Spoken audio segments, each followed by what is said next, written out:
Buenos días, ya estamos conectados, ¿verdad? Vamos a comenzar en esta semana del contador con el primer tema que está relacionado prácticamente con la prevención del lavado de activos y la relación del profesional contable. Entonces, es un tema que es muy de moda actualmente y que evidentemente en Nicaragua ha tenido digamos, actualización en el sentido de que Nicaragua es un país que está bajo el modelo de seguimiento intensificado por parte del GAFI, ¿verdad? El GAFI es un organismo intergubernamental que establece aproximadamente toda, establece las normativas existentes a nivel mundial en tema de prevención de lavado, ¿verdad? Entonces, efectivamente, el GAFI es quien nos está dando seguimiento desde el año 2017, donde nos hemos encontrado con un nivel de riesgo que ha ido incrementando en cada uno de los años que han pasado. Y evidentemente que este año 2022 es un año donde se define el futuro de Nicaragua en el sentido de que si sigue bajo el régimen de seguimiento intensificado y nos envía a la lista negra, o salimos del régimen de seguimiento intensificado y nos envía a los países que son altamente colaboradores en materia de prevención de lavado de activos y financiación al terrorismo. Entonces, el GAFI prácticamente tiene la función especial de que en junio toma la decisión al respecto a partir de todas las revisiones y de las observaciones que ha ido cumpliendo el Consejo Antilavado de Activos en Nicaragua, ¿verdad? En el Consejo Antilavado de Activos, el Colegio de Contadores tiene una silla técnica, una posición técnica. Y actualmente hemos terminado las revisiones del tema y los aportes que el colegio ha hecho en materia de prevención de lavado. Y sobre esto se han determinado algunas de las señales y tipologías que están normadas o que son concebidas dentro de los delitos nacionales. Entonces, sobre ese enfoque va a ser la presentación el día de hoy, pero sobre todo para comprenderla vamos a empezar con el aspecto de la profesión contable y sus resultados, ¿verdad? Qué importante en eso. Voy a tomar en sí, ¿verdad? El tema, se llama la de alerta y tipologías de LAFT para los CPA que son sujetos obligados, está dirigido en esta materia a los contadores públicos y el área básicamente de la temática es la prevención del lavado de activos, el financiamiento al terrorismo y la proliferación de armas de destrucción masiva, ¿verdad? ¿Se escucha bien? ¿Algún comentario? ¿Se escucha bien?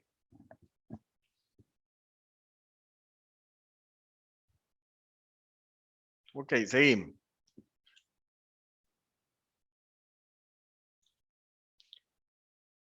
Parte de esto es básicamente la conformación de las señales de alertas, ¿verdad? Prácticamente sobre esto es donde se establece las señales y las tipologías. Empecemos con las características de la formación de un contador público. Ya lo decían en la reflexión del día de hoy, tanto del pastor que es contador, que inició con las reflexiones, como del profesor que le siguió, ¿verdad? Que evidentemente el colegio, el profesor Luis Corea, establecía que el colegio ha ganado un prestigio importante y su membresía en tal aspecto debe estar orgullosa en ese sentido, porque como él hacía referencia, la unidad de análisis financiero, a través del Consejo Antilavado, estableció que el Colegio de Contadores Públicos fuera el organismo regulador de la profesión contable en materia de prevención del lavado. Prácticamente ante esta situación, el Colegio de Contadores Públicos es el que da el equilibrio ante el Consejo Antilavado, porque es prácticamente, como decía el profesor, una institución que tiene una corporación de derecho público y hace funciones que las debería de realizar el Estado. Y en este caso, pues la función que tenemos nosotros en el colegio es el aspecto de la autorregulación y el establecimiento de normas, capacitaciones y seguimiento de la actividad contable. Entonces, sobre estas características se forma prácticamente la ética, ¿verdad? Y la formación y el análisis y la sensibilidad del riesgo de PLA en la materia o en relación a la profesión contable. Tal como dice el texto, actualmente la profesión del contador público es una de las más importantes, porque muchas de las decisiones que se toman afectan a un sector de la sociedad, en su mayor parte al sector económico. Miren qué importante, porque el lavado de dinero está relacionado con el sector económico y sobre todo con la estabilidad macroeconómica. Por eso es que es importante mantener siempre, ¿verdad? Mantener estable o controlado el riesgo de lavado en temas de materialización. Es decir, en temas de riesgo de que se haga probable. Y como se ha señalado anteriormente, el perfil del contador es amplio, ya que según la ley del ejercicio profesional, que ya la nombraba el profesor, la ley número 6, ley para el ejercicio del contador público, dictada en 1959, su campo de acción es variado en Nicaragua y en todas partes, ¿verdad? Que va desde la presentación de la información financiera, certificaciones, auditorías que ahora están incluidas en materia de prevención del lavado, hasta actuar en la justicia, entre otras. Y el colegio prácticamente se ha enfocado en esos pilares fundamentales. Tiene un diplomado en prevención del lavado, pero además tiene uno en perito contable. Y en ese sentido, el objetivo es transmitir las herramientas necesarias para que su ejercicio se adecue a las exigencias de aquellos que soliciten su servicio. Entonces es necesario que el contador pues reúna ahora una serie de cualidades, ¿verdad? Para que el día de mañana sea un contador aún más competente y más integral, ¿verdad? Entonces, sobre nuestras manos y sobre las manos de los colegas contadores hay una tarea importante en el sentido de la prevención del lavado de activos. Vean este flujo prácticamente es la base primaria y fundamental de lo que vamos a hablar hoy. El profesional contable y su comportamiento ético. La ética profesional de la profesión contable, tal como yo la visualizo, tiene dos superestructuras, ¿verdad? Que están arriba, que es el comportamiento ético, que parte de hacer el bien y respetar al prójimo, y la parte de la expectativa de la sociedad, pues como es el desempeño del profesional, que debe de ser cuidadoso y responsable, pero además debe tener discreción. Sobre estas dos cosas, en términos sencillos, la ética profesional vista desde ese punto de vista es el proceder bien respecto al cliente, la comunidad, la profesión en su conjunto y los colegas individualmente considerados. Y sobre eso están tres componentes. Primero, el respeto a nuestros clientes, el respeto a la sociedad y el respeto por los colegas. Y estos tres tipos de respeto nos llevan a las obligaciones y a las responsabilidades que tenemos. Por ejemplo, el respeto de nuestros clientes, no aceptar trabajos que no se puedan atender, es parte de la ética profesional. No realizar el trabajo negligentemente, no interrumpir el servicio sin justa causa, no retener documentación del cliente y mantener el sigilo profesional, salvo obligación legal o autorización expresa del cliente o que sea imprescindible para la defensa del profesional. Todo esto, así como lo ven, vamos a ir engranando en el tema fundamental que es las señales de alerta, la tipología relacionada al riesgo de lavado. El respeto de los clientes establece normas y responsabilidades de carácter civil. El siguiente componente es el respeto de la sociedad. Tenemos que no emitir informes destinados a hacer fe pública si se carece de independencia, tal como ya había establecido en lo que es todo el digesto jurídico que el colegio tiene en ese tema y donde establece la independencia del profesional. No proveer servicios mediante engaños, respetar las leyes, las normas, las circulares y las disposiciones, no ayudar a la comisión de actos incorrectos y no realizar el trabajo negligentemente. Aquí estamos basados en la responsabilidad penal que nosotros tenemos frente a la sociedad. Y el siguiente componente es el respeto por nuestros colegas, no menoscabar el prestigio, la conducta, la moralidad de nuestros colegas, no procurarse clientela mediante prácticas inadecuadas y no no comprometer el decoro de la profesión contable y del colegio. Y esto ya nos lleva a una responsabilidad gremial. Entonces, bajo todo este acápite vamos a analizar la relación de las señales de alerta y las tipologías con respecto a la profesión contable relacionada con la estabilidad económica de un país. Vamos a empezar viendo primero el contexto, ¿verdad? ¿Por qué es importante detener la materialización del lavado de activos? Sencillamente porque tiene que ver con algo fundamental en la economía, que es el costo del dinero, ¿ya? Eso es lo que protege, ese es el bien jurídico. Por eso es que los lavadores, su primer premio fundamental es buscar cómo las ganancias ilícitas entren en el sistema financiero nacional.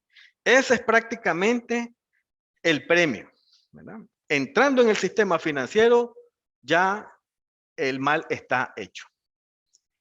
Entonces el Estado lo que hace es tratar de regular, ¿verdad? Y mantener de manera estable la tasa de interés. Si el Estado fuera permisible con el incremento de las bandas delictivas y con el dinero del crimen organizado, automáticamente las tasas de referencia de la economía tendrían una variación, ¿verdad?, irregular. Y eso implicaría que la economía ya no estaría dominada por las leyes y las condiciones económicas para mantener una estabilidad macroeconómica, sino al vaivén de los capitales que vienen de las organizaciones criminales. ¿Y cuál es el mecanismo? ¿Cuál es el instrumento que más se utiliza en la economía? Es el dinero. Y aquí yo les muestro las gráficas, por ejemplo, de cómo se ha comportado la masa monetaria en Nicaragua desde el año 2009 hasta febrero del 2022. Y vean el comportamiento que tenemos.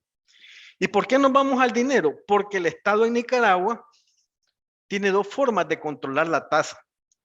Una, a través de la regulación de las tasas de interés por medio de la política monetaria, y la otra es reduciendo o inyectando liquidez. ¿Y cuál es el objeto de esto? Mantener controlada la inflación, porque la inflación descontrolada daña y debilita todo el sistema económico y sobre todo el sistema financiero nacional, ¿verdad? Y es por eso que nosotros debemos centrar nuestra atención en el comportamiento de estos datos, ¿verdad? Y el comportamiento económico.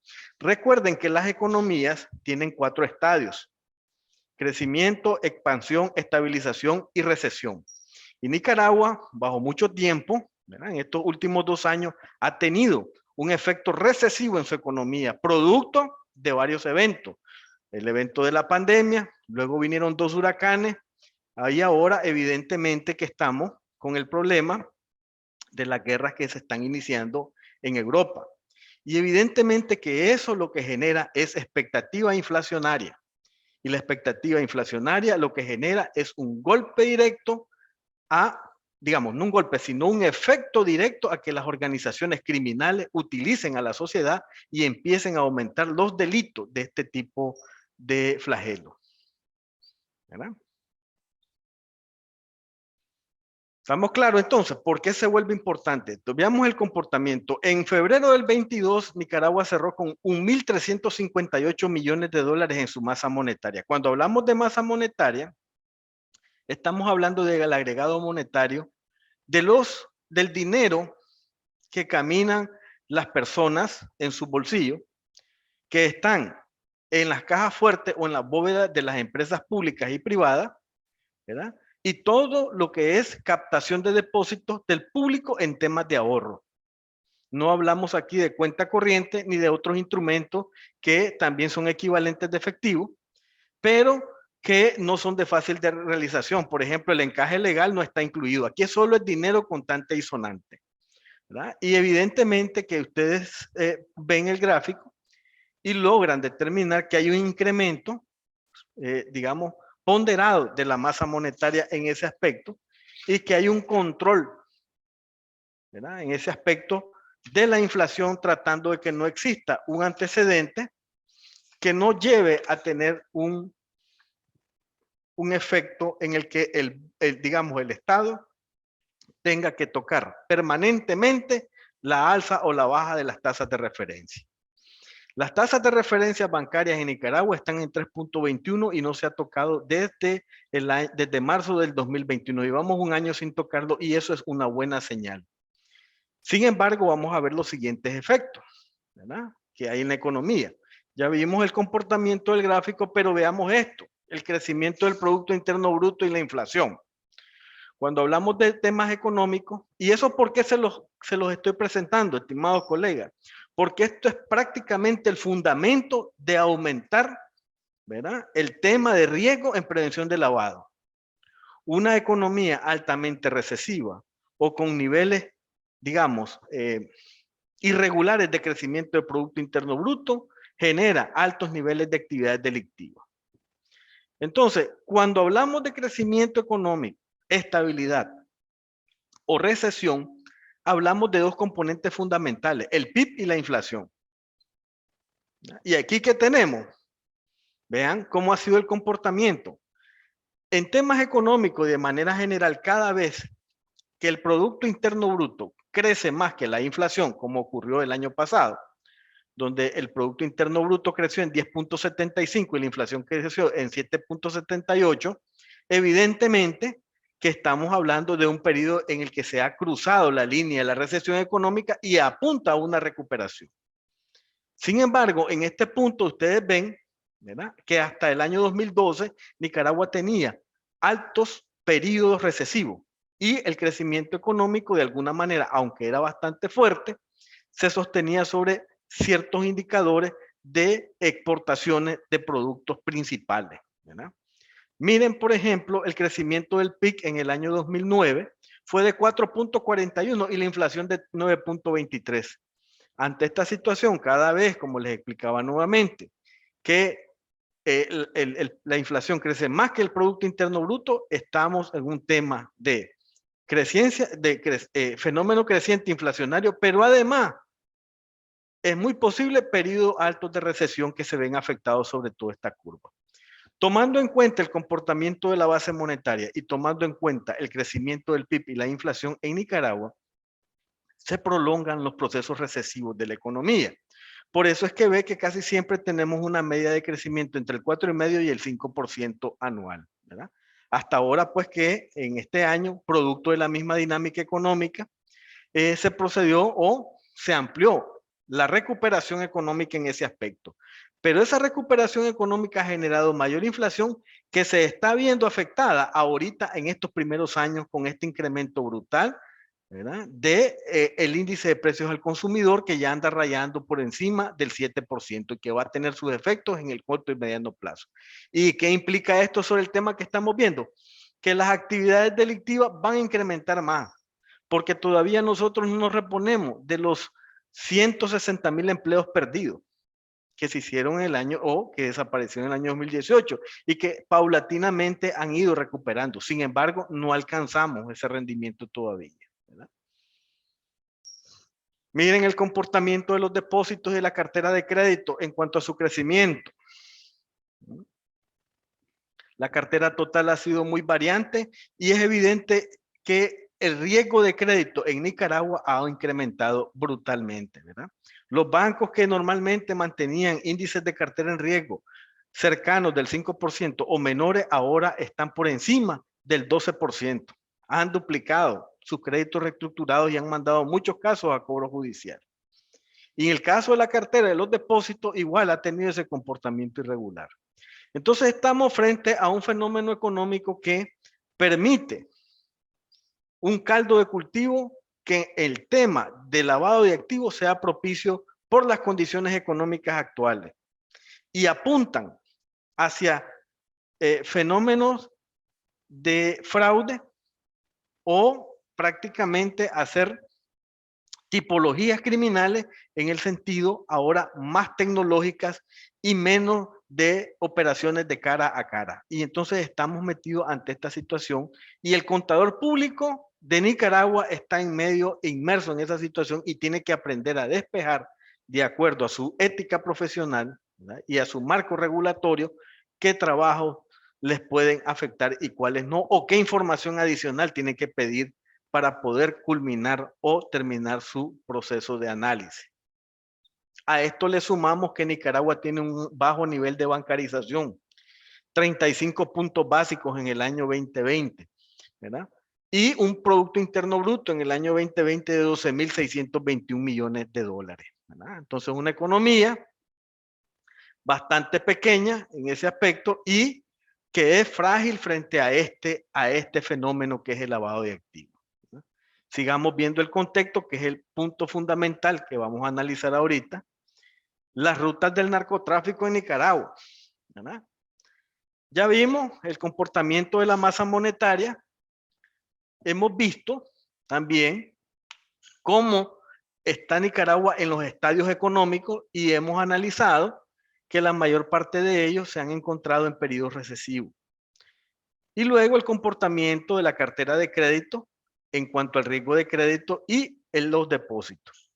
Ahora nos converge lo siguiente: ¿cuáles son las rutas del narcotráfico en Nicaragua? Según el último informe de Evaluación Nacional de Riesgo, realizado por todas las instituciones que son parte del Consejo Antilavado, y donde también el colegio ha participado en sus aportes, que han sido aportes muy importantes, Nicaragua tiene 5 rutas. La ruta 1, que está establecida de Colombia, San Andrés, Laguna de Perlas, Managua, Las Manos y Honduras. La ruta 2, Costa Rica, San Carlos, Tipitapa, Las Manos, Honduras. La ruta 3, Costa Rica, Cárdenas, Potosí, Managua, Las Manos, Honduras. La 4, Costa Rica, Peñas Blancas, Managua, El Guasal, Honduras. Y la ruta número 5, que es Costa Rica, Playa Gigante o Casares, Managua, Guasal, Honduras. Si ustedes se fijan, la tipología de las rutas del narcotráfico no buscan la zona fronteriza o los pasos ciegos. Buscan lo que ya está establecido como tal. ¿Por qué? Porque el propósito es darle origen o apariencia legal a los resultados de sus actividades ilícitas. Y sobre todo, ¿verdad? Valga la redundancia, y que no lo traigo a colación acá, es que la mayor parte de las sucursales bancarias en Nicaragua, que hay 272 en el país, el 67% están en el Pacífico. Y Managua es el centro financiero de Nicaragua, con prácticamente el 48% de todas esas sucursales existentes, ¿verdad? Y vamos, como le digo, son fenómenos agregados para que lleguemos a comprender esta cuestión que vamos a ver hoy, que son las señales de alerta y las tipologías, ¿no?, que realizan la persona, ¿no? Miren los datos sobre las incautaciones. Y ustedes, lo que quiero es que ya vayan viendo un poco cuál es el nivel de riesgo de este país. Ya miraron las 5 rutas y ahora en el 2020 las incautaciones. Producto terminado, listo para la venta. En el 2020 se incautaron 5.252.94 kilos a un precio promedio de $24.797. En el 2012, el precio de la cocaína en Nicaragua se cotizaba en $8.000. Ha subido más del 200% el margen de ganancia. Si multiplicamos los kilos con el precio por medio, indica que son aproximadamente unos $130 millones. En el caso de la marihuana, ¿verdad? Se establecieron, y lo digo porque estos son los referentes frente al lavado de activos, aunque conocemos que el lavado de activos es un delito precedente y que contienen más que el narcotráfico, ¿verdad? Pero son fundamentales estos datos. Marihuana, por ejemplo, 3.191.91 kilos a un precio promedio de $638.382. En cuanto a efectivos y activos, $15 millones. Sumado las tres cosas, en incautaciones, se sumaron 145.896.690.83. En incautaciones. Si yo divido eso entre la masa monetaria al 31 de diciembre del 2020, que fueron 1.253 millones aproximadamente, significa que al menos 11.63% de la masa monetaria que miramos inicialmente, que recorre la economía de Nicaragua, tiene procedencia ilícita. Es decir, de cada $100, casi $12 proceden de actividades ilícitas. Y ante este contexto que hemos visto, ¿verdad?, con esta generación de inflación y todos estos problemas que están relacionados con el empleo en Nicaragua, es posible que este indicador aumente un poco más para el año 2022. Entonces, los profesionales de la contabilidad, que es sobre el primer flujo que miramos, tienen un reto importante de ir determinando señales de alerta y tipología apegado a su marco normativo que está establecido en el Colegio de Contadores. Y para completar este fenómeno tan complejo, vean y volvemos al mecanismo utilizado para la mayor parte de las transacciones en Nicaragua, el dinero. Este es un dato que se estableció o que se determinó en el informe de evaluación mutua que hizo el GAFI en el año 2017. Y decía que el efectivo en los establecimientos pequeños, de los cuales tiene una alta participación en el Producto Interno Bruto y en la generación de empleo en Nicaragua, se pagaba con el 93.4% de participación y en los grandes establecimientos con el 55.8%. Luego se desglosaban sus componentes y venía en la tarjeta de débito, en los establecimientos pequeños y medianos, solo el 2.2% y en los establecimientos grandes el 7%. Recuerden que nuestro nivel de bancarización es uno de los más bajos de Centroamérica. Solo El Salvador está por debajo de nuestro nivel de bancarización. Entonces, ante esta situación, el dinero es el vehículo para hacer las operaciones de mayor envergadura en Nicaragua, ¿verdad? Luego estaban las tarjetas de crédito con el 2.6% en los establecimientos pequeños y medianos y en los grandes con el 12.08%. Y las transferencias que rayaban bastante poco en los establecimientos pequeños y en los grandes con el 10.1% y otras que completaron el 100%, ¿verdad? Ante eso ante este contexto que hemos visto hasta ahorita, aparece el origen de la autorregulación de la profesión contable, ¿no? ¿Por qué? Porque para el año 2017, el número de contadores independientes en Nicaragua se establecía en 1.355, pero no estábamos registrados y éramos sujetos a medidas. No estábamos sujetos a ninguna medida y éramos sujetos a supervisión tampoco. Entonces, de ahí surge la necesidad de regular la profesión contable, ¿verdad?, en materia de prevención de lavado. Los datos actuales, ¿verdad?, que tenemos nosotros es que hay aproximadamente registrados unos 3.040 contadores, ¿verdad?, como le digo, aproximadamente, y CPA autorizado 1.376 aproximadamente. Este dato está a febrero, ¿verdad? Entonces, imagínense la envergadura que estamos teniendo, ¿verdad? 1.376 contadores públicos en Nicaragua. Si yo divido, ¿verdad?, sujetos obligados en este aspecto sobre la población de Nicaragua, que son 6.600.000 aproximadamente, entre 1.376, cada 4.796 ciudadanos de Nicaragua tiene referencia a un contador, ¿verdad? Entonces, prácticamente tenemos influencia sobre nuestros conocimientos y sobre nuestra estructura, ¿verdad?, jurídica y normativa sobre la población nicaragüense. Entonces, de ahí se vuelve relevante el aspecto de la regulación. Para completar este informe y terminar el nivel de percepción frente al lavado de activos, hemos presentado el último informe de Basilea en el año 2021. Este es un informe que lo hace esta institución que está publicado desde el año 2012 y que establece cuál es el nivel de percepción de riesgo de lavado de activos por cada una de las zonas geográficas en Nicaragua y que sirve fundamentalmente para determinar las señales de alerta y tipologías. ¿Y qué dice este informe? Dice que el riesgo medido por el índice de antilavado de activos de Basilea se define como la vulnerabilidad de una jurisdicción, hablamos de un país, al lavado de activos, la financiación al terrorismo y la capacidad para contrarrestarlo. Y evidentemente no pretende ser la medida de la cantidad real, sino que un punto de referencia.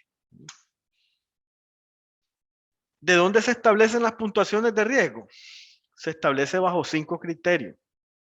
El primero es la calidad del marco antilavado de activos y contra la financiación al terrorismo, el soborno y la corrupción, la transparencia y las normas, la transparencia pública y la rendición de cuentas y los riesgos legales y políticos. Sobre estos 5 componentes establece los puntajes que le asigna a cada uno de las jurisdicciones o países. Estos puntos van desde el 1 al 10.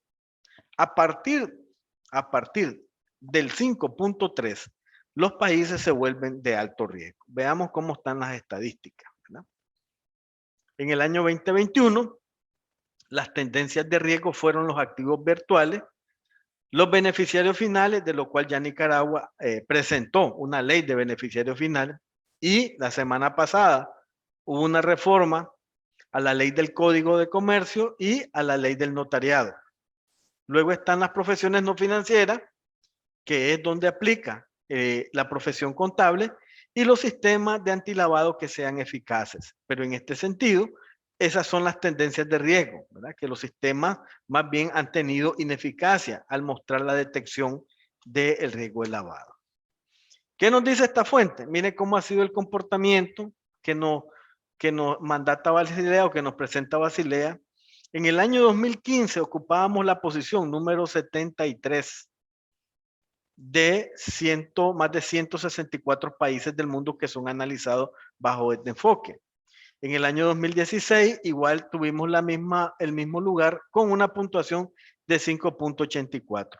En el año 2017, que cae la evaluación mutua del GAFI, bajamos de la posición 73 a la 45 y sube el indicador a 6.64, dejándonos en un país en lista gris con seguimiento intensificado.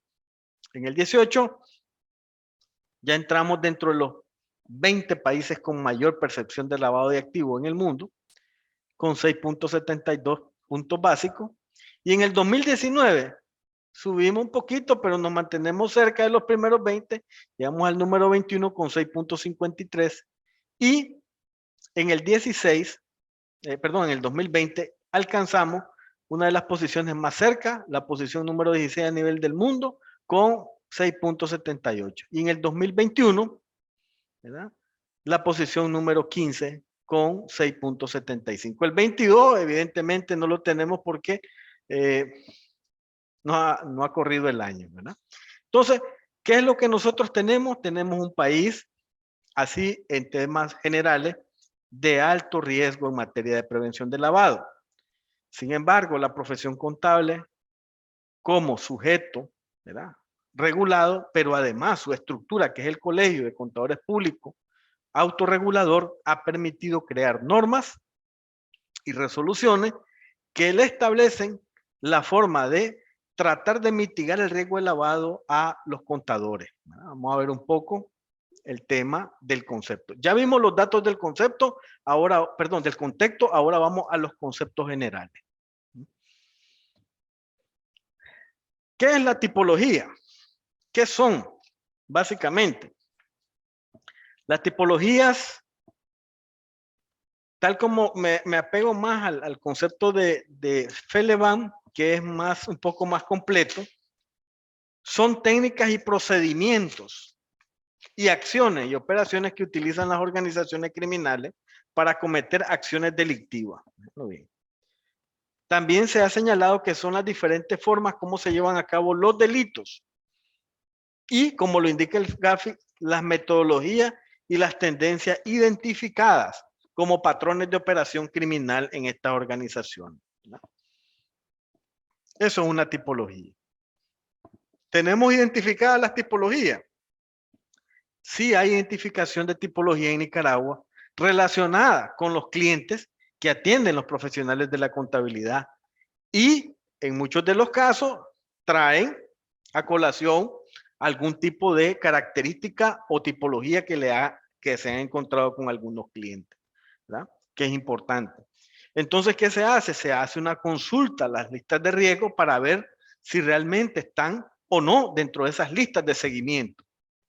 Y a partir de ahí se hace un diagnóstico. Y el profesional de la contabilidad establece a través de su análisis si realmente existe posibilidad de un reporte de operación inusual por el movimiento de sus cuentas o la falta de soportes de las mismas, ¿verdad? Entonces, sobre ese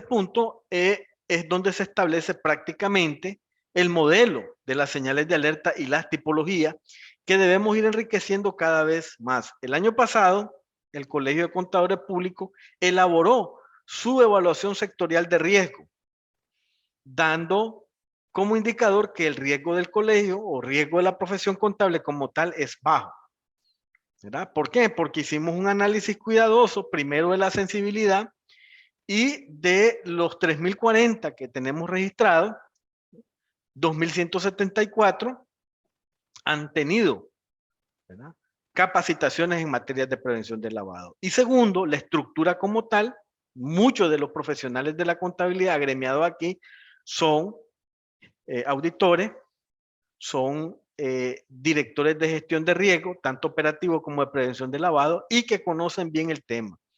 Y en el proceso de elaboración, pues tuvimos el acompañamiento, además de la presidencia y la junta directiva y los miembros de la junta directiva, con colegas que han trabajado en este tipo de escenarios y determinamos los eventos más importantes. Prácticamente 10 riesgos fundamentales afectan la vida de la profesión contable en Nicaragua, tomando en cuenta las amenazas nacionales que ya empezamos con la primera, que fueron la zona o las regiones donde se mueven las bandas criminales en este país, las rutas del narcotráfico, como dicen, ¿verdad? Aquí está, pues. La autorregulación aparece en el informe de evaluación mutua del GAFI en su generalidad número 339 y dice, también es de mencionar que la falta de registro de la totalidad de las actividades y profesiones financieras no designadas da como consecuencia la ausencia de una aplicación de las obligaciones en antilavado de activos y de la comprensión de riesgo de lavado de activos. Entre ellos, dice, establece los abogados, notarios, otros profesionales jurídicos y los contadores independientes. No son parte del grupo de sujetos obligados que deben de ser alcanzados por las obligaciones de acuerdo a los estándares del GAFI, ¿verdad? Es allí, en este párrafo, en la página 83 del informe del GAFI, donde establece el proceso de la regulación para la profesión contable y también automáticamente el de los abogados. Y luego en la generalidad número 345 establece las medidas de mitigación han sido implementadas por las actividades y profesiones financieras no designadas, principalmente de acuerdo a las exigencias impuestas por su órgano regulador, no siendo alcanzadas algunas actividades económicas, igual como los abogados, notarios, otros profesionales jurídicos y contadores independientes. Y la 358 vuelve a refrendar, los abogados, notarios, otros profesionales y contadores independientes no son sujetos obligados a las medidas. Entonces, a partir de ahí, el gobierno se ve prácticamente en la obligación de regular la profesión contable y más carga normativa para el profesional de la contabilidad. Entonces, un poco vemos el enfoque del lavado de dinero, ¿verdad? Lavado de dinero, la palabra tal como lo indica, tiene su origen en Estados Unidos en los años 20, momento en que las mafias norteamericanas crearon una red de lavanderías para esconder la procedencia ilícita del dinero conseguido a través de sus actividades criminales. Y el mecanismo consistía en presentar las ganancias procedentes de las actividades ilícitas como del negocio de lavandería, ¿verdad? Este es un esquema que lo debemos de tomar en cuenta cuando nosotros vamos a hacer un trabajo de revisión de información financiera. Pero además decía, dado que la mayoría de los pagos en las lavanderías se hacían en efectivo, resultaba muy difícil distinguir entre el dinero que procedía de la extorsión, el tráfico de armas, el alcohol, la prostitución y el cual procedía el negocio legal. En los años 70, con la vista puesta en el narcotráfico, que fue donde empezaron las convenciones de la ONU a tener mayor, digamos, prácticamente en la convención de 1961, en donde se estima que la marihuana o el cannabis, se aparece el primer término de cannabis establecido en esa convención como un alucinógeno que afecta a la salud, ¿no? En ese momento. Y ahí pues empezó el efecto económico que tenía algunas bandas, sobre todo en las sociedades de Latinoamérica, con las exportaciones. En la época de los 60, donde cayeron los principales capos, ¿verdad?, del narcotráfico y de la explotación de actividades ilegales y que procedían de América Latina. Entonces, en ese sentido se le puso más énfasis a esto y empezaron las regulaciones, y donde se miraba fundamentalmente en ese momento la debilidad y la materialización del lavado de activos era en las instituciones financieras.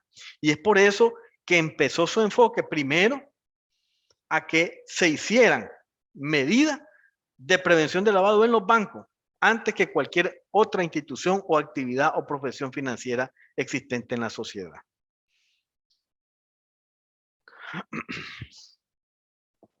Okay. Digamos, el esquema de lavado de activos tiene 3 etapas: recolectar el dinero, a eso se le llama la colocación. Luego se integra al sistema financiero, porque ya como lo explicamos, el sistema financiero es lo que le da estabilidad macroeconómica, uno de los componentes, y cuidado, el más importante, que le da estabilidad macroeconómica desde el punto de vista de mantener estable la tasa de interés o el costo del dinero y también la inflación. Por eso es que realmente es ahí donde se ejerce presión para tratar de detener o que este tipo de fenómeno no mine el sistema económico de un país. Y una vez puesto ahí la colocación, viene el ocultamiento o la estratificación, y aquí se hacen múltiples operaciones, transferencias hacia una cuenta, un giro, etcétera. Y a partir de eso, pues ya es casi difícil darle seguimiento o rastrear el dinero. Y por último, la integración: compra de bienes de lujo, inversiones financieras y inversiones comerciales e industriales, ¿verdad? Ahí lo vemos un poco más, digamos, más claro. La colocación: el lavador introduce sus ganancias ilícitas en el sistema financiero, hace múltiples transacciones tratando de separar los fondos de su fuente ilegal y luego los vuelve a reinsertar en la economía. Pero tampoco podemos olvidarnos del fenómeno que lo complementa, que es el financiamiento al terrorismo, ¿verdad? El financiamiento al terrorismo igual tiene 3 etapas, como la del lavado: la recaudación, que es la que consiste en buscar fuentes de financiación por vías legales. En el caso del narcotráfico y del lavado de activos y de otros delitos precedentes, es el poder económico dentro de la sociedad. El financiamiento al terrorismo es el poder político, buscan el poder político. Entonces, la primera etapa empieza con la recaudación, luego está la disposición, que es la fase de transmisión y disuasión, que corresponde al movimiento de fondos por distintas técnicas, y su destino final, que es la utilización. En esta fase en la que se usan los fondos para la financiación de la logística, la infraestructura y la parte operativa en materia de prevención y ejecución de los actos terroristas. Y esto es tan delicado que no sé si se acuerdan de unos atentados en Francia, que un vehículo lo pusieron ahí y mató a un centenar de gente. Fíjense que ese vehículo fue financiado con un préstamo de $3,000 de una cooperativa, pues de una cooperativa de Francia. Es tan sensible esa situación que a veces nos vemos nosotros vinculados a situaciones de este tipo. Hace algunos años agarraron a alguien en el departamento de Estelí y desgraciadamente mandaron a investigación a varias personas, de las cuales registraron su número de llamada en el celular de esta persona. Y ya ve, ese fenómeno, ese efecto de contagio le afectó a alguien que tal vez nada tenía que ver y que lo único que hizo fue llamarlo por teléfono para preguntarle cuánto costaba el artículo que estaba vendiendo o el vehículo que estaba dando a la venta. Y bajo eso estuvo la investigación, y entonces ahora hay que ir a la Corte Suprema y demostrar que uno era inocente y después sacar una, ¿cómo se llama? Una constancia judicial en la que la persona no tuvo participación. Sin embargo, las constancias judiciales a veces son de poca ayuda cuando usted quiere hacer una operación bancaria y le dicen, no, su cuenta está cerrada. Entonces, es bien delicado y por eso tenemos que conocer bien cómo es este mundo y cuáles son las formas de actuar y las señales de alertas que nos pueden transmitir. El delito, para refrendar esto, el delito de lavado de activos, ¿verdad? Lo que trata es de dar apariencia de legalidad a las ganancias obtenidas de forma ilícita, con el fin de ocultar su procedencia. Y además, el delito de lavado es un delito precedente. Es decir, los delitos precedentes se clasifican como actividades delictivas que generan ganancias ilícitas y que posteriormente se pretenden darle apariencia de legalidad. ¿Y qué sectores pueden ser utilizados para el lavado? Aquí tenemos en Nicaragua todos los que pueden ser utilizados. Los bancos y las instituciones financieras. Las instituciones microfinancieras y las cooperativas de ahorro y crédito y de usos múltiples. Las sociedades que realizan negocios de facturaje, de leasing, arrendamiento financiero, actividades de compra y venta de divisas y remesadoras. Las casas de empeños y de préstamos, los casinos, los corredores de bienes y raíces, los comerciantes de metales preciosos, los comerciantes y distribuidores de vehículos nuevos y usados, los proveedores de servicios fiduciarios, los contadores públicos colegiados en el Colegio de Contadores y los abogados. ¿Verdad? Y los delitos precedentes, ¿dónde actúan? Primero, o cuáles son sus características. Son delitos que dañan al patrimonio y a la economía y se produce con grandes volúmenes de activos en muchos de los casos, ¿verdad? Porque pueden utilizar redes, utilizan los cajeros y de ahí empiezan, ¿verdad?, las operaciones ilegales y sacan un montón de dinero. Son delitos graves, están, digamos, conferidos en materia penal, fundamentalmente. Generan necesidad que esas ganancias se administren y tratan de distanciarlo de su origen ilícito. ¿Qué significa aquí esto? El uso de testaferros y además produce ganancias significativas. Aquí están, miren. El GAFI ha establecido hasta ahora 21 categorías de delitos precedentes de lavado de activos. El primero, participación de un grupo delictivo organizado y de estafa. Terrorismo, incluyendo el financiamiento. Tráfico de seres humanos y tráfico ilícito de inmigrantes. ¿Tenemos eso? Claro, en Nicaragua hay un tráfico también porque somos rutas hacia el norte. Entonces hay tráfico de seres humanos y tráfico ilícito. Y sobre eso puede haber la configuración de una empresa de papel o de fachada para darle esa apariencia legal de una empresa de transporte que distribuye productos. Entonces ese es uno de las tipologías más encontradas. También tenemos la explotación sexual, incluyendo la explotación sexual a menores. El tráfico de estupefacientes y sustancias psicotrópicas, ¿verdad? El tráfico ilegal de armas, ¿verdad? La corrupción y el soborno, el fraude, la falsificación de dinero, la falsificación y la piratería de productos, los delitos ambientales, los homicidios, las lesiones corporales y graves, el secuestro, la privación legítima de la libertad y la toma de rehenes, el robo o el hurto, el contrabando, incluyendo los impuestos aduaneros y los cargos aduaneros, los delitos fiscales relacionados a impuestos directos o impuestos indirectos, la extorsión, la falsificación y la piratería y el uso indebido de información confidencial o privilegiada con el objetivo de manipular el mercado, ¿no? Se complementa pues que el carácter de lavado es pluriofensivo y que evidentemente el lavado de activos es un delito pluriofensivo y lesiona los siguientes bienes jurídicos protegidos y primordiales, tanto para el individuo como la sociedad y el Estado, ¿verdad? El bien jurídico protegido por el delito precedente, la administración de justicia, el sistema socioeconómico y financiero en segundo y el sistema democrático de las naciones. ¿Quiénes intervienen? Hay 3 participantes en esto.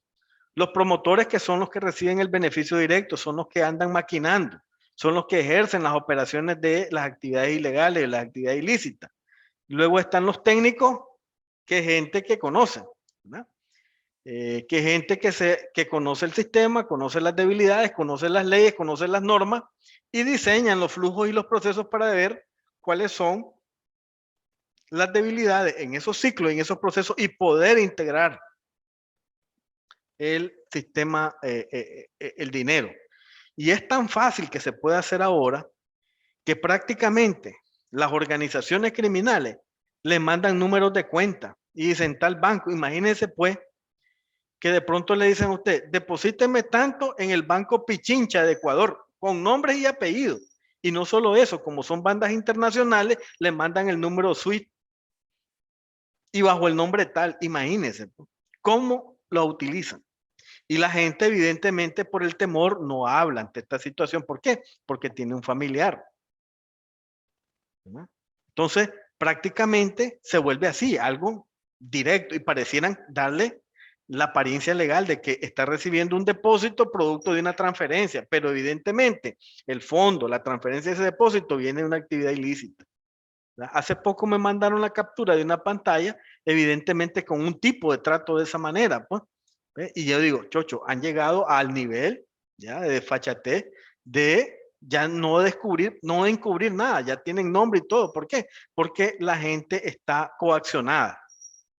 ¿No? ¿Y quién se dedica a eso? Se dedican los técnicos. Luego están los participantes pasivos, que ahí prácticamente cualquiera de nosotros puede ser involucrado. ¿Por qué? Con el silencio o la ceguera intencional que permite la comisión del delito, ¿verdad? Dejar pasar, dejar hacer, no preguntar más, no averiguar más sobre la situación, no hacer una debida diligencia de nuestro cliente puede convertirnos en participantes pasivos. Esta es la respuesta nacional. Ante esta situación hay un marco jurídico, ¿verdad? Que afecta digamos que afecta directamente a las instituciones públicas y privadas y se conforma el sistema de antilavado a nivel nacional.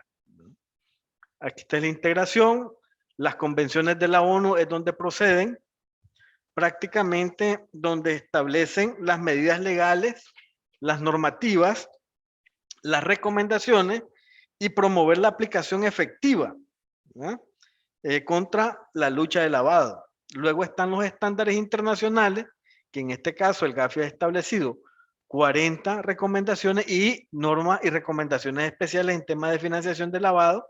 Luego las leyes internacionales, leyes nacionales que son reglamentadas y luego las normativas, las circulares y las resoluciones y las instrucciones. Esto es la integración de en materia, digamos, legal para poder combatir el tema de lavado. Es decir, todo tiene que ver el origen en las convenciones. Y las convenciones en este sentido está todavía a manos de la ONU. Pues. Entonces, en ese sentido, estos dos aspectos, las convenciones y los estándares, son los que sirven de materia prima para el establecimiento de las leyes y sus reglamentos. De manera rápida, aquí están las convenciones más importantes que han existido. Han habido 4, una en el año 1988 conocida como la Convención Internacional de las Naciones Unidas contra el Tráfico de Estupefacientes, ¿ya? Cuando ya se notaba, por ejemplo, ese fenómeno creciente en América Latina. Después estuvo la número 2 en el 99, que se llamaba Convención Nacional de las Naciones para la Supresión del Financiamiento del Terrorismo. La número 3 en el año 2000, ¿ya? Contra la delincuencia organizada en Palermo, y la Convención Internacional contra la corrupción en Yucatán, en Mérida, México, en el año 2003. Esa ha sido prácticamente donde está cimentado las mayores recomendaciones en cuanto a determinar los delitos de lavado de activos. Aquí están las recomendaciones del GAFI, son 40 en total, las más visibles. ¿Verdad? Entonces, esto es solo para que lo manejen como un concepto general o un concepto básico de donde se establecen los lineamientos, tanto para las instituciones financieras como las actividades de profesiones no financieras designadas, y bajo el cual debe regirse al crear un proceso normativo y que corresponda digamos, a la estructura y a las personas que bajo ese marco normativo están regidos, ¿no? Y aquí está nuestro marco jurídico. 4 leyes prácticamente que nosotros tenemos que conocerlas muy bien. Todas están actualizadas, están activas, la 976, que es la Ley de Unidad de Análisis Financiero, que fue, digamos, nueva, porque existía una anteriormente, ¿verdad? La 793, que fue la primera ley que le dio creación al análisis financiero, pero ahora esta es la que se derogó totalmente y es la nueva, que está en vigencia a partir del 16 de julio del año 2018. Y la 977, que es contra el lavado de activos y el financiamiento del terrorismo, las dos entraron el mismo día en vigencia. Luego está la ley 1000, que es una ley de reforma de dirección a la ley 977, y la 1072, que es la que refrenda prácticamente al Colegio de Contadores Públicos como el garante y autorregulador de la profesión contable. Esta entró en vigencia en el año 2021, ¿no? En mayo. Ahí está diseñado el consejo. Miren bien.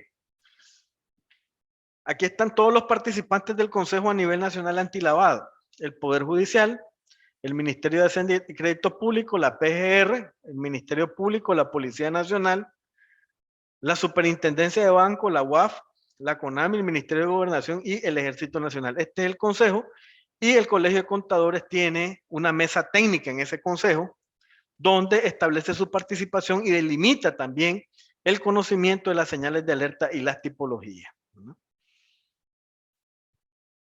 Aquí está una breve característica de los sujetos obligados. Recuerden que nosotros estamos dentro de la calificación no de las entidades financieras, sino de las actividades de profesiones financieras no designadas, y eso pues califica al Colegio de Contadores Públicos.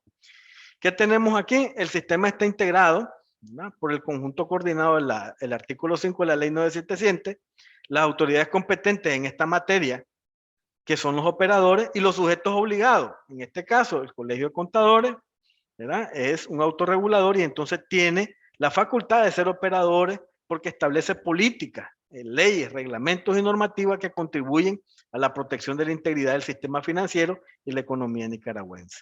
En este caso, la autorregulación del colegio está vinculado a los sujetos obligados, que lo que tienen que hacer prácticamente es prevenir, detectar y reportar. Esta es nuestra competencia. Nosotros no somos investigadores.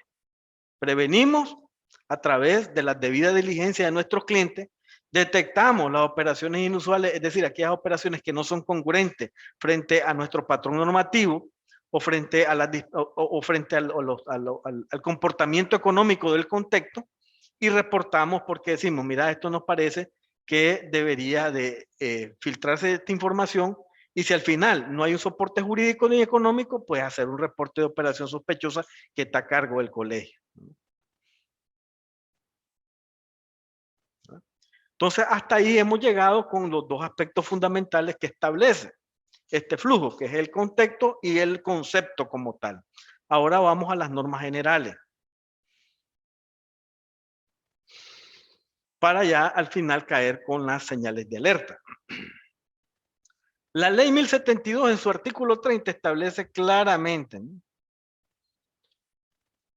las siguientes autoridades y órganos de autorregulación tienen facultad para establecer disposiciones administrativas que den operatividad a la presente ley y su reglamento. Supervisar con un enfoque basado en riesgo a los sujetos obligados y que implemente sus obligaciones de prevención de LAFTFP, cuyo alcance, profundidad y periodicidad se definirá tomando en cuenta el perfil de riesgo, el tamaño, la complejidad y el volumen de los productos, servicios y transacciones, además de las áreas geográficas en las que opera y su especificidad dentro de la industria y otras actividades propias del giro de negocio, e imponer medidas correctivas y o sanciones administrativas que correspondan, y establece en el literal C el Colegio de Contadores Públicos como órgano de autorregulación con respecto a los contadores públicos autorizados, ¿verdad? Entonces, aquí lo refrenda, pero en la ley 977 ya lo tenía establecido como tal. Y luego, en el artículo 17 habla de la medida estándar de debida diligencia del conocimiento y pone: los supervisores de casinos, los corredores de bienes raíces, comerciantes de metales preciosos, comerciantes de piedras preciosas, abogados, notarios públicos, contadores, proveedores de servicios fiduciarios, comerciantes de vehículos nuevos y usados y proveedores de activos virtuales pueden establecer tipos de servicios o valores mínimos para las operaciones a partir de lo que deberían de identificar y verificar la identidad de sus clientes. Miren bien, lo primero que mandata para conocer las tipologías y las señales es primero hagan una debida diligencia de conocimiento de sus clientes. Cliente natural, su cédula de identidad. Cliente jurídico, todo lo que tiene que ver con la constitución de su empresa, ¿verdad? Más los beneficiarios finales. Evidentemente que en esto choca pues el aspecto porque hay un principio. Entre más gobierno, entre más normas, pues la dinámica económica se ralentiza, se vuelve más baja, ¿verdad? Sin embargo, este fenómeno hay que de alguna manera detenerlo porque el efecto fundamental está en la estabilidad de la economía de los países, ¿no? Una vez que entra ese flagelo, pues nosotros nos encontramos, por ejemplo, con datos económicos que el tipo de cambio en Colombia es de millones, ¿verdad? Y evidentemente que eso es lo que ha afectado. Que manejan controlada la inflación, sí, pero recuerden que es igual, el Estado puede controlar la inflación bajo ciertos criterios.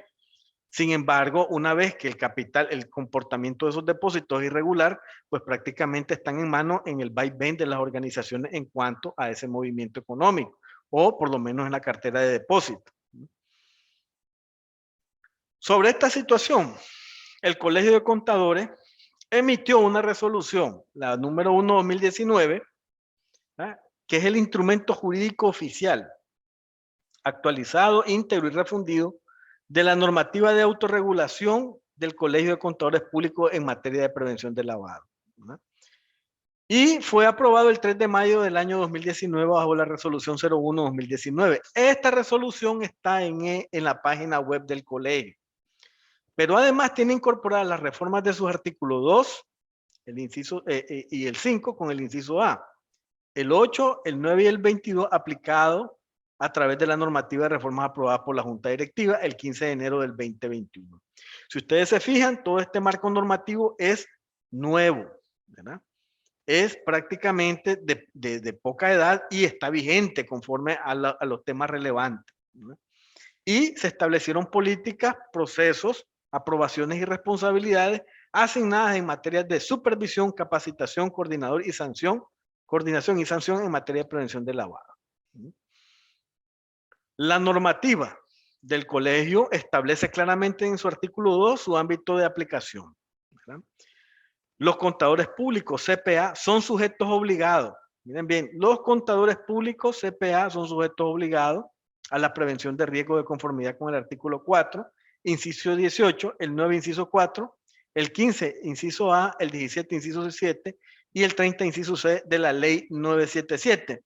Y se tiene como referencia los estándares internacionales de las recomendaciones técnicas del Grupo de Acción Financiera, denominado GAFI, y en particular las identificadas con los números 1, que es el enfoque basado en riesgo, y el 22, que es las actividades y profesiones financieras no designadas en su inciso D. Luego el 23, ¿verdad?, y el 28 de las recomendaciones del GAFI. Consecuentemente, la presente normativa es aplicable a todos los CPA bajo el alcance y las particularidades diferenciadas y establecidas por el Colegio Público de Contadores Públicos de Nicaragua bajo un enfoque basado en riesgo, mismo que se indican a continuación y determinan los artículos 8 y 9. ¿Verdad? Estas son las actividades que establecen la regulación. Fundamentalmente, sin embargo, nuestra normativa es más amplia y si lo vemos aquí dice, son sujetos obligados todos los contadores públicos autorizados. Pero las actividades que se regula bajo este criterio son las siguientes.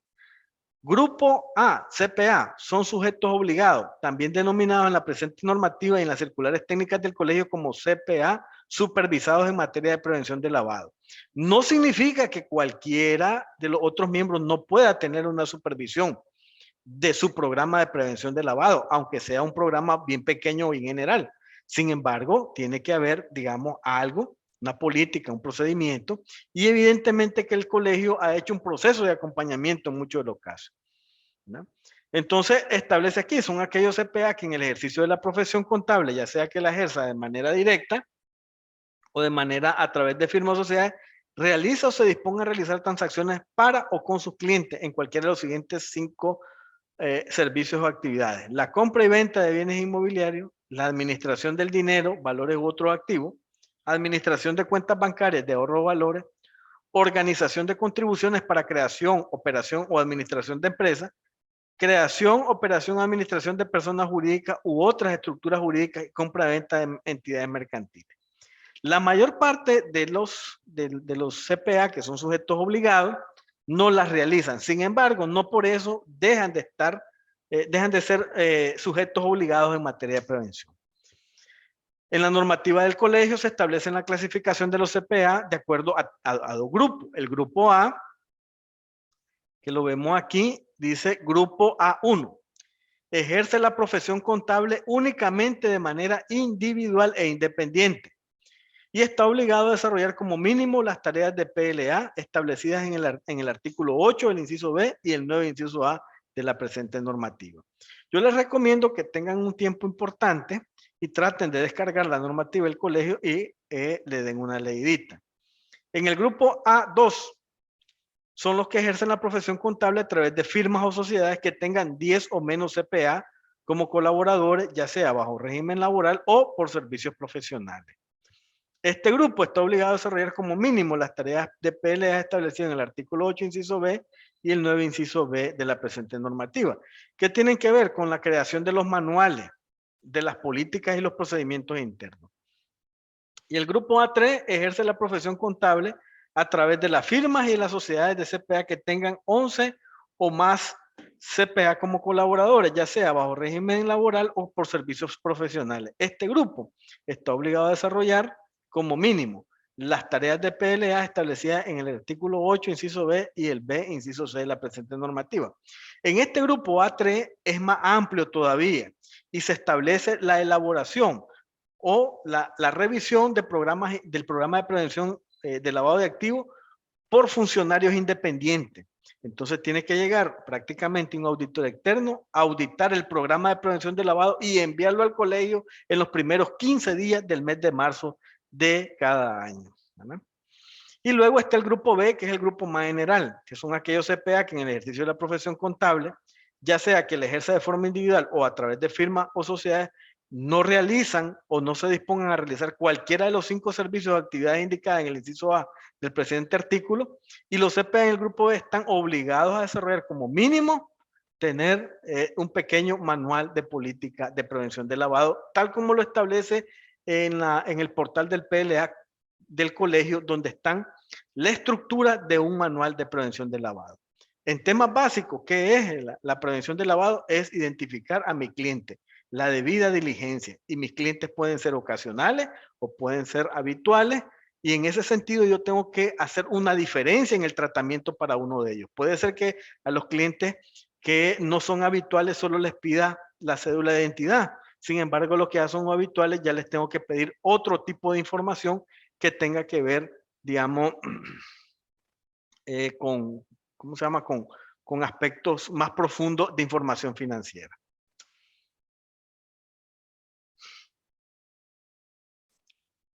Todas estas resoluciones están contenidas en la página del colegio.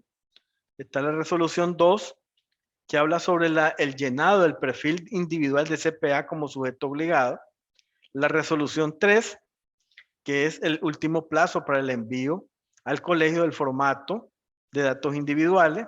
La resolución 4, que es el proceso de la certificación de registro y actualización del perfil de información del CPA. La resolución 5, instrucciones adicionales o complementarias de las disposiciones previstas en la normativa del colegio sobre las medidas diferenciadas en debida diligencia del conocimiento con el enfoque basado en riesgo, ¿no? Y aspectos fundamentales sobre las supervisiones. Resolución 6, la guía y la estructura del contenido mínimo del manual del CPA. Ahí pueden ver cómo se estructura. La 7, instrucciones básicas de las supervisiones in situ y extra situ con enfoque basado en riesgo desarrollada por el Colegio de Contadores, ¿verdad? La resolución 8 son las instrucciones de los CPA para la presentación de los reportes especiales en materia de PLA, el reporte de operación inusual y el reporte de inmovilización, de los cuales prácticamente se recibe información de manera continua, sobre todo el reporte de inmovilización o las RIL, las denominadas listas RIL. Y el reglamento y procedimiento de investigación y disciplina del colegio, que en su capítulo 3 establece las infracciones y sanciones disciplinarias aplicables a los CPA en materia de prevención del lavado. Okay. Ya una vez que hemos visto el marco normativo en general, vamos un poco a lo que ya el colegio establece como las señales de alerta. En su artículo 17, la norma establece la detección de las señales de alerta. Y vean lo que establece. Los CPA en ocasiones de los servicios que presten deben monitorear y detectar de manera oportuna las señales de alerta de sus clientes. Y sobre esa base desarrollar análisis para descartar falsos positivos o para determinar si esta operación ante operaciones inusuales completadas o intentadas puedan tener relación con el lavado de activos o delitos precedentes. Y luego está el CPA debe tomar en cuenta, ¿verdad? En el anexo A3 lo establece, sobre las señales y los indicadores de alerta, así como cualquier otra guía o instructivo emitido por las autoridades competentes y organismos internacionales reconocidos y especializados en el tema. Luego, en el C dice, los CPA deben de considerar como señales de alerta las siguientes. Primero, las fuentes internas, las que son detectadas personalmente por el propio CPA y que desarrolla y actualicen por sí mismo o por distintas áreas internas de la firma o de la sociedad según corresponda.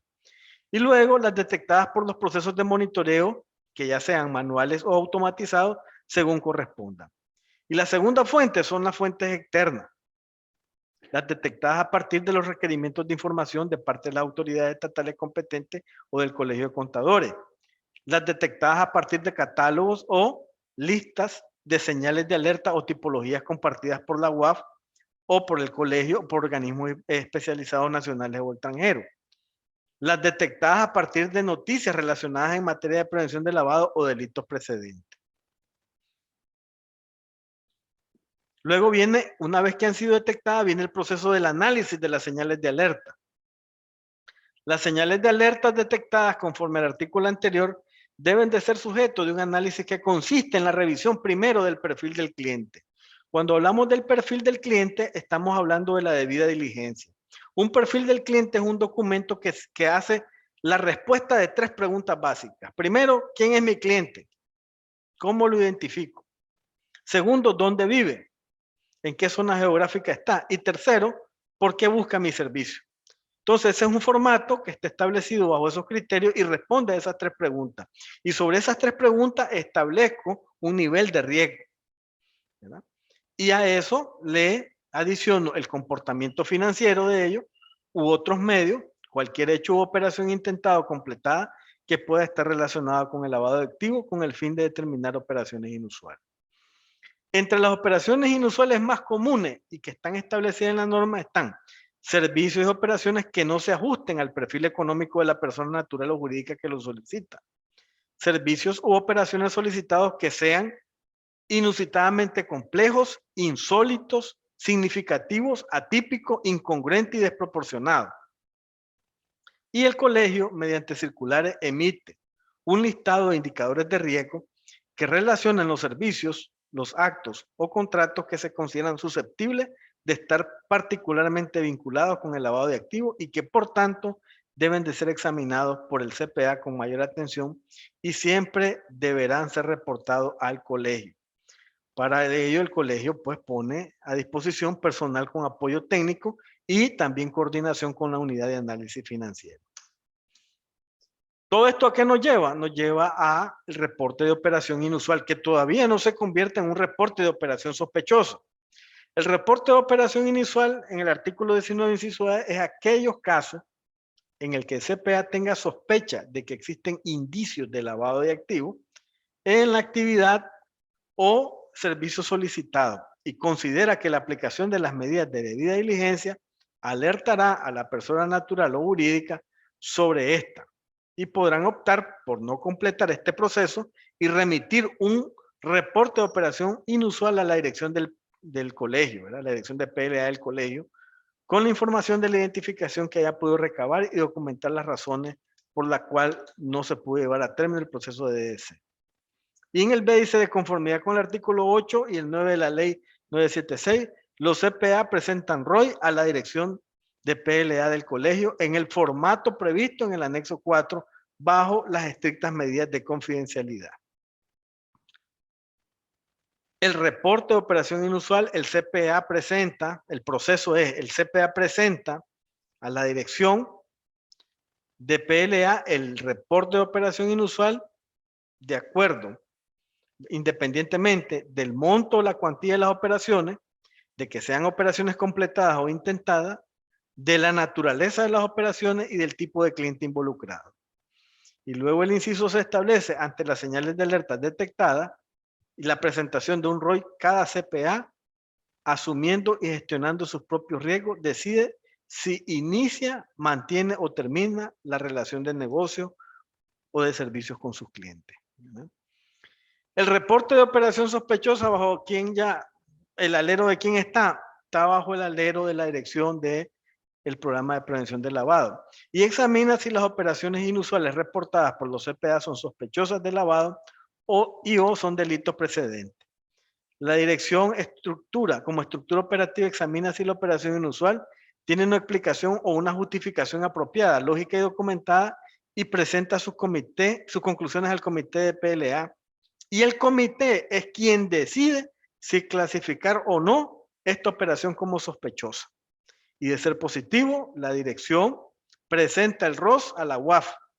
Igual que en el anterior, independientemente del monto o la cuantía de la operación, de que sean operaciones completadas o intentadas, o de la naturaleza de las operaciones y del tipo de clientes involucrados.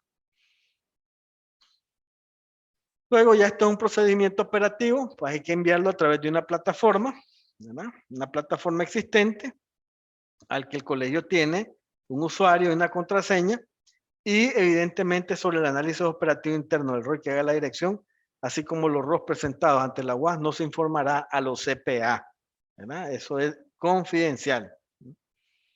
Y evidentemente que el CPA, el colegio hará retroalimentación a los CPA a través de los resultados, a través del análisis estratégico y los casos de tipología y señales de alerta. Solo para darles un pantallazo, como estamos viendo la parte de las normas generales y las leyes, en el artículo 282 establece la tipificación del lavado de activos en el Código Penal. El lavado de dinero, bienes o activos, quien a sabiendas o debiendo saber por sí o por interpósita persona realiza cualquiera de las siguientes actividades. Miren toda la cantidad de verbos que utiliza.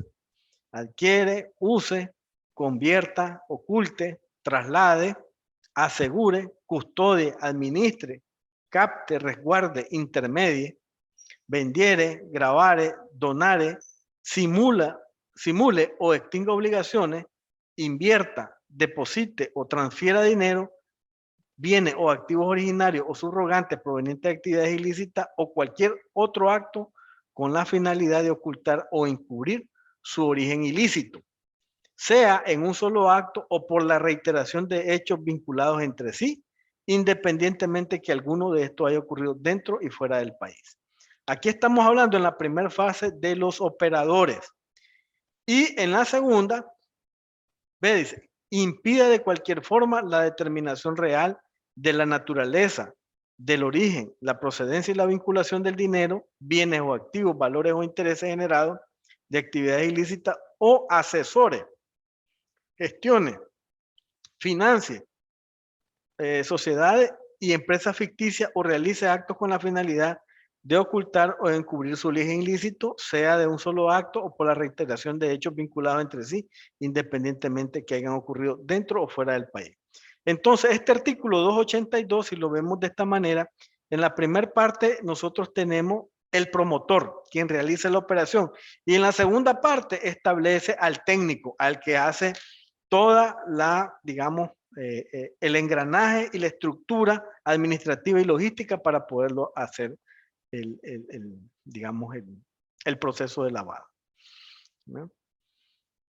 Y de las conductas anteriores, este delito se constituye como una actividad delictiva precedente y están sancionados con un límite máximo o una pena de 5 años o más de prisión, ¿verdad? En el tema de lavado. En el financiamiento del terrorismo, que está en el artículo 394, es prácticamente el mismo contenido, pero la pena pasa de 15 a 20 años de prisión, ¿no?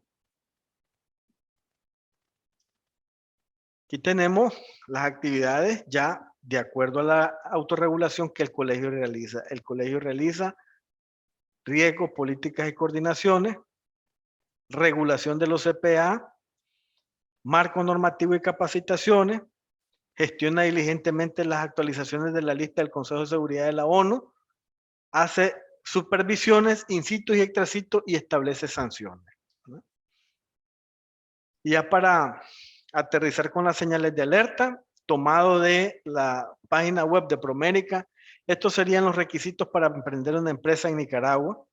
Lo primero, si es una sociedad, es el acta de constitución, ¿verdad? El acta de constitución, la compra de los libros contables y corporativos, la presentación de los documentos para el registro mercantil en la ventanilla única de inscripción y registrarse como mercante y registrar los libros contables y luego obtener el documento único de registro.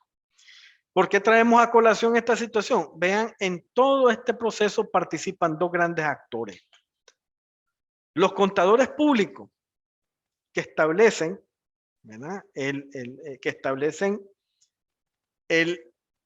como la estructura financiera de la composición de la empresa y los abogados que le dan, digamos, vida en materia legal a la constitución de la misma. Por eso es que se ven básicamente como dos fuentes importantes antes de la conformación de una empresa. Y que se tenga certeza de que esta empresa no es una empresa de fachada o que está relacionada con actividades ilegales o actividades ilícitas. Y es precisamente que allí es donde empieza el origen. Es decir, antes de cualquier operación de compra y venta o hacer servicios o recibir ingresos, primero debe pasar bajo las manos de los contadores y de los abogados para su proceso. Sin embargo, nos vamos al gráfico que miramos o a la tabla que miramos. 94%, 92% de las operaciones se hacen en efectivo porque evidentemente el nivel de bancarización y de formalidad en Nicaragua es demasiado bajo.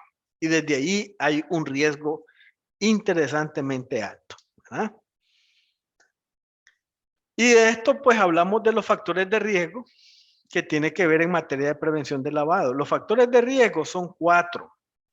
Los clientes, el sector geográfico, que ya miramos nosotros cuáles son las rutas, los canales de distribución, que es la forma en cómo yo llego a mi cliente, y los productos y servicios que ofrezco, tanto como persona natural como también como persona jurídica a través de la firma, en el caso de los abogados y los contadores, ¿verdad? Entonces, en ese sentido, los factores de riesgo que tengo que analizar a la hora de establecer una relación con un cliente tiene que ser cómo es el comportamiento de este cliente, cuál es su actividad económica, de dónde es el origen y procedencia de los fondos, cuántos son los montos que él más o menos está haciendo o moviendo, cuál es, por ejemplo, el monto de sus activos, cuánto es la rotación de su capital de trabajo, etcétera, etcétera, donde yo voy estableciendo mis factores de riesgo y yo voy comprendiendo de acuerdo a mi experiencia cuál debería de ser el comportamiento normal, no atípico de este tipo de relación. El segundo factor a analizar en este caso sería el factor geográfico. Imagínense que este hombre tuviera, por ejemplo, varios de sus clientes en las manos o en el WhatsApp, de entrada, prácticamente el punto de convergencia de las rutas del narcotráfico en Nicaragua.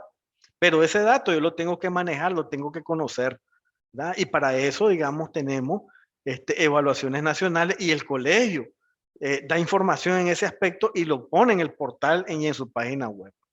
Luego está el canal de distribución, que es la forma en cómo yo llego a mis clientes, si es a través de un contrato, si es a través de un convenio, si es a través de una obligación directa, etcétera. Y los productos y los servicios que yo ofrezco como tal, que pueden estar relacionados con las 5 actividades que están normalmente reguladas o no, prácticamente hacer otro tipo de producto y servicio ofrecido a los clientes.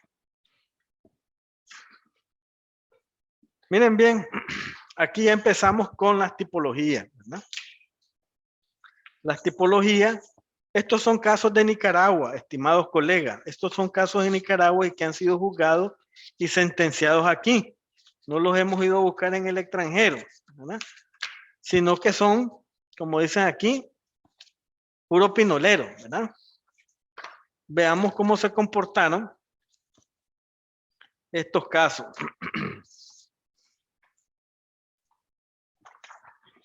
Fíjense que este caso es un casito típico que nos podemos encontrar nosotros y es una tipología que se llama, como les decía, es de aquí, que se llama el lavado de activos a través del traslado transfronterizo del dinero ilícito. Miren cómo se hacen esquemas fáciles y sencillos. La persona A y la B, proveniente de un país A, ingresaron al país B, utilizando el transporte público. De entrada, el transporte público se vuelve riesgoso. Y ahí ustedes tienen que determinar su clasificación, alto, medio o bajo.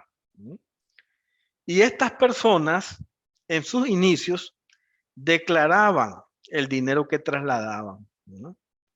Aunque en una ocasión, tal como dice la ley 282, el artículo de la ley penal, en un acto, fueron sorprendidos con una cantidad considerable de dinero que traían oculto dentro de sus pertenencias y adheridos a su cuerpo.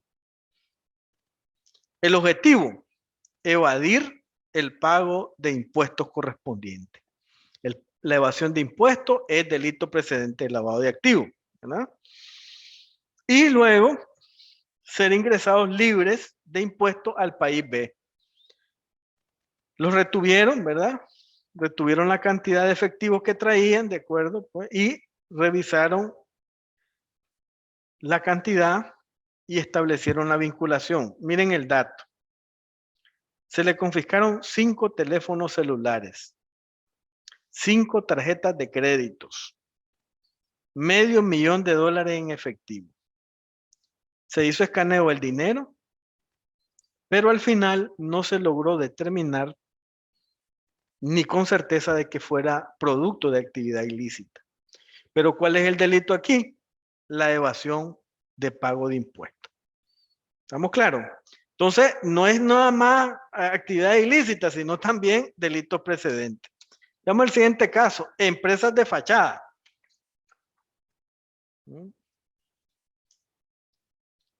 Se crean varias empresas, también casito de aquí, de papel, utilizando los mismos notarios y contadores para su constitución, ¿verdad? Una vez constituidas las mismas, los representantes legales de la empresa proceden a la apertura de 2 cuentas de ahorro en dólares en varios bancos. Y estas permanecieron activas por aproximadamente 6 meses, ¿verdad?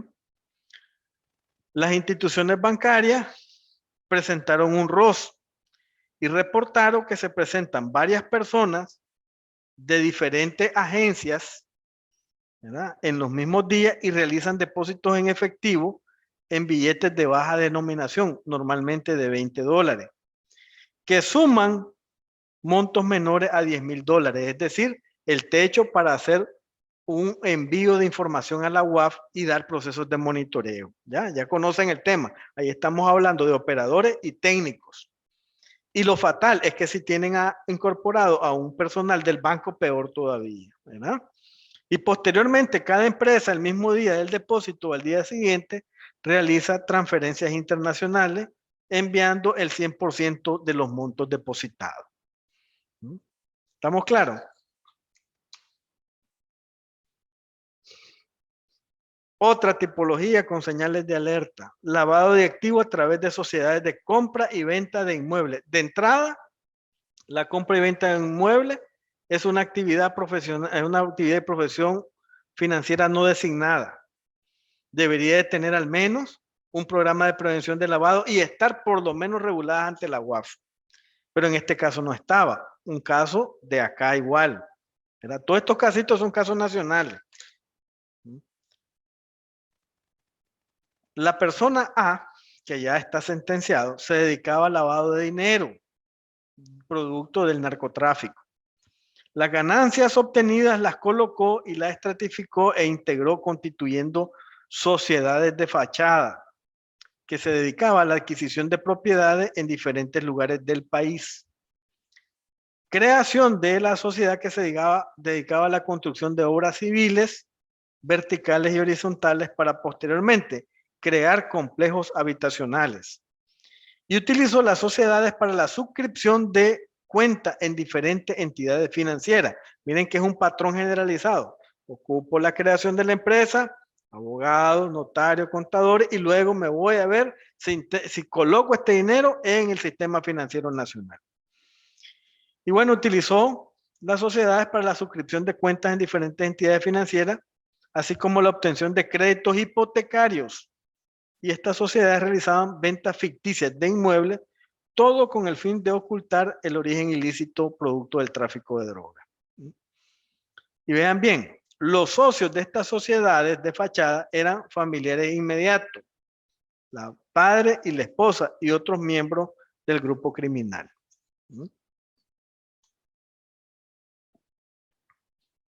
Lo que nos ocurre normalmente a nosotros acá, ¿verdad?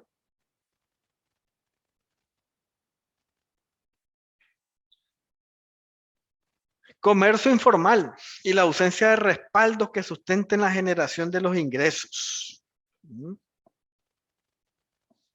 ¿Verdad?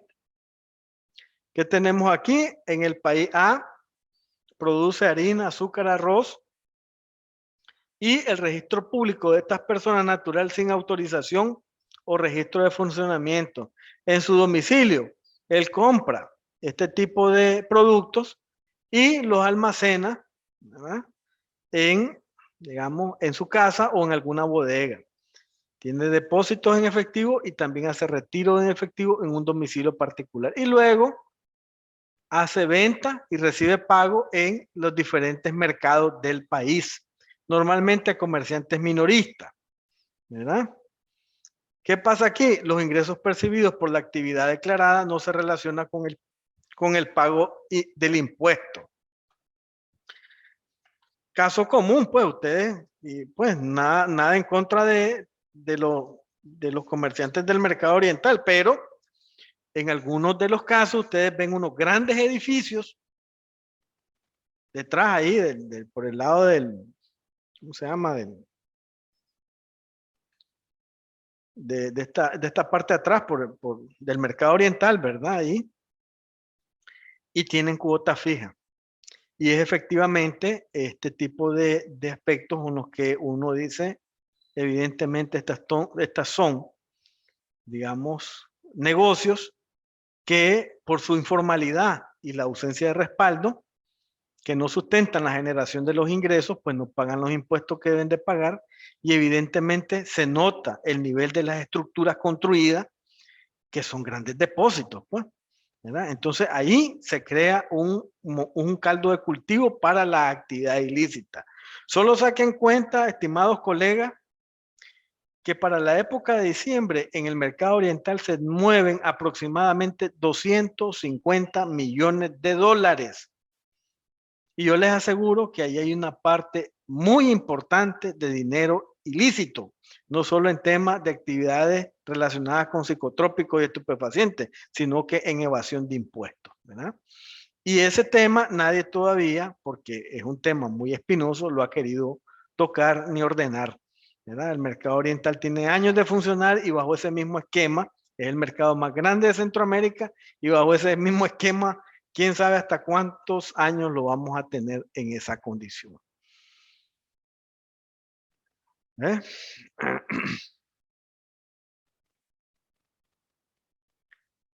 Y luego, por último, este esquema, ¿verdad? Que es el lavado transnacional de activos con tarjetas internacionales a través de los casinos. Hagan la prueba, váyanse a un casino y cambien $200. no están constituidos como compra y venta de moneda extranjera. No le piden nada. Y eso que estamos hablando de un monto pequeño sujeto a pitufeo de las operaciones. Hagan la prueba. Díganle, vengo aquí a cambiarme $200 porque voy a jugar en las maquinitas. No hay control. Sencillo. ¿No? Entonces aquí tenemos, hay un testaferro, ¿verdad? Que hace una apertura en las cuentas de tarjeta 1 y le asignan una tarjeta y luego él está sacando, ¿verdad? El efectivo y está enviándolo a organizaciones criminales que tienen una planta en quiebra, ¿verdad? Tienen un burdel, una fábrica, una gasolinera de fachada y una universidad, ¿verdad? Y luego, evidentemente, el testaferro hace una compra sobre estos bienes y apertura una cuenta en un paraíso fiscal. Y en el país B cambia dinero y operaciones por tarjetas de ficha, ¿no? Luego vienen las transferencias electrónicas, producto de ese tipo de situación, que me imagino que debe de haber un personal vinculado con este tipo de cliente para hacer las transferencias de fondos.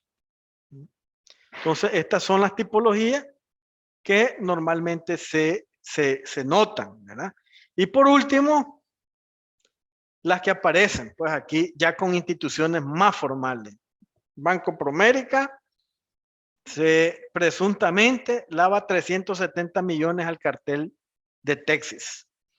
Entonces habla aquí que una auditoría realizada en el banco en el 2015, hace poco, está que esta institución ayudó a un cartel a lavar 370 millones de dólares a través de un informe hecho por la inteligencia financiera. El informe de inteligencia financiera que dice que el oficial de prevención de lavado desactivó las señales de alerta y evidentemente que en ese proceso reiterativo se lavaba una gran cantidad de dinero, ¿no? Pero a medida que se va haciendo que estos fenómenos, digamos, de tecnología, miren, en tecnología que se vuelvan complejos, también se han especializado el rastreo de digamos, de las señales de alerta en términos electrónicos. Y ahora nos permiten ver toda esta cantidad de formas y de minería de datos que establecen las instituciones para poder hacer este lavado de dinero. Y es que en ese sentido fue que se logró determinar que había un momento de espacios vacíos donde nadie utilizaba clave y no se generaban señales de alerta ni tampoco banderitas rojas por las operaciones realizadas en este tipo de operaciones o instituciones financieras. Por mi parte, pues un agradecimiento, pues que hayan compartido conmigo esta parte, esta hora, con 35 minutos, de los conocimientos que prácticamente he tenido en materia de prevención de lavado. Y pues prácticamente es un aspecto que tenemos vinculante, pues porque la profesión como tal implica ahora no solo de conocer en temas contables, de normas de auditoría externa, de información financiera, ahora es más completo y la gente debe de saber de prevención de lavado porque la profesión contable, además del prestigio que ha ganado a través de su historia, ahora tiene que también establecer políticas de debida diligencia, conocer sus señales de alerta y analizar las tipologías que afectan la profesión contable. Todas estas tipologías y señales afectan a los profesionales de la contabilidad y sobre todo al grupo B y tienen que estar más alerta en ese sentido. Por mi parte no me queda pues más que agradecerle